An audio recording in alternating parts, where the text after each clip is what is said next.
Ebrary is an online book provider. It covers a number of subjects that are categorized for you on the home page. You can browse through the Ebrary collection by subject. Click on a subject to see the titles listed.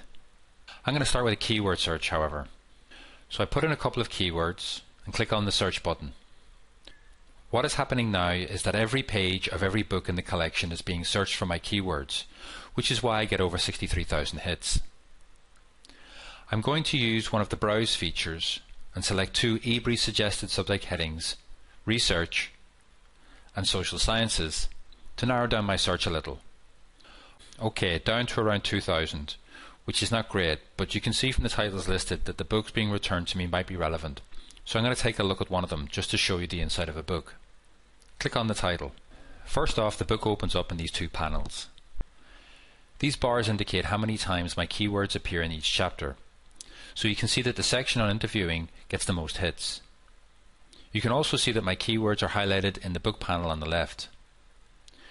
A full citation and publication details of the book are available at the bottom.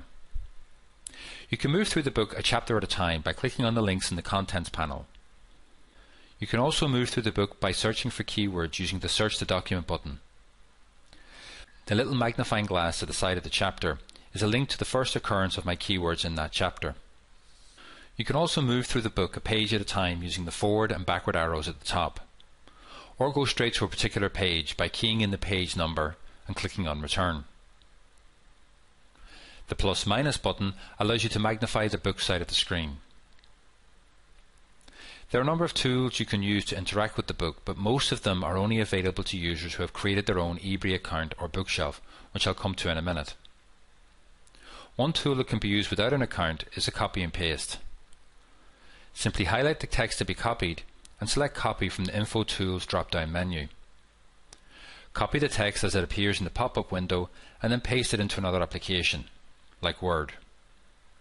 Note the citation, link and copyright note at the end of the paste. Most of the tools that Ebrary offers to interact with the book are only available if you create a bookshelf. It's easy to sign up and create an account. Fill out the form and agree to the conditions. Now that I am signed in with an account, I'm going to do another search, this time availing of the advanced search options in Ebrary. You can select from a number of fields to search on, and you can add a number of rows to your search by clicking on the plus button. I'm going to look for books with the word research in the title and the phrase social sciences in either the full text of the book or the key terms. Phrase searching can be useful, but there are still way too many titles for me to wade through, so I'm going to add another phrase, qualitative and quantitative, to search on. I'm going to take a look at this third option. First thing is I'll highlight some text. Select some more text for highlighting and this time add an accompanying note. Now I'll move away from this page and click on the Notes tab in the left-hand navigation panel, and you can see the highlighting and notes that I have made recorded for future reference.